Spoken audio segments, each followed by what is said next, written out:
بسم اللہ الرحمن الرحیم۔ کیمیا گھر کی ایک اور غزل، اس کے اوپر ایک چھوٹی موٹی سی گفتگو کرتے ہیں۔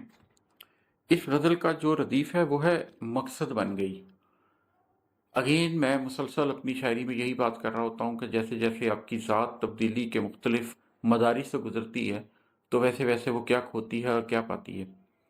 تو اس غزل میں اس مقام کی بات کر رہا ہوں جہاں پر آپ کو محسوس ہونے لگ جاتا ہے کہ آپ کی زندگی کا کوئی مقصد بن گیا ہے۔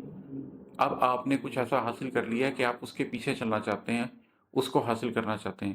تو زندگی کی مقصدیت حاصل کرنے کے بعد کس قسم کے خیالات آ رہے ہوتے ہیں، ان کے اوپر کچھ اشعار ہیں۔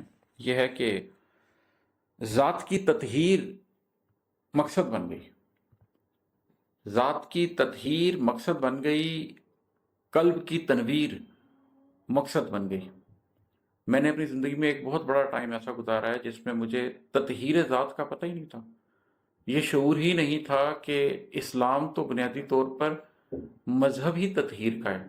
آپ پورا قرآن اٹھا کر دیکھ لیجئے، قرآن ہمیں کیا بتاتا ہے؟ وہ ہمیں بتاتا ہے تطہیر اخلاق، وہ ہمیں بتاتا ہے تطہیر کردار، وہ ہمیں بتاتا ہے تطہیر اعمال، وہ ہمیں بتاتا ہے تطہیر بدن، وہ ہمیں بتاتا ہے تطہیر خورد و نوش۔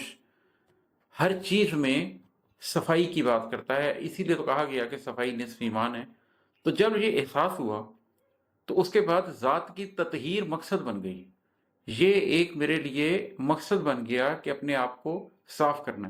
میں نے اپنی زندگی میں جب اپنی لائف مشن سٹیٹمنٹ لکھی، بڑی محنت کر کے اس کو تیار کیا، تو وہ جو سینٹنس بنا اس کے اندر میں نے 5 ویلیوز کو چنا، اور وہ 5 ویلیوز تھیں پیورٹی، پرپس، گروتھ، لرننگ اور کمٹمنٹ، کہ میں ان 5 چیزوں کے ساتھ زندگی گزاروں گا۔ اور ان میں جو پہلی چیز تھی جو ان پرائرٹی میں پہلے نمبر پہ میں نے رکھی تھی وہ پیورٹی تھی۔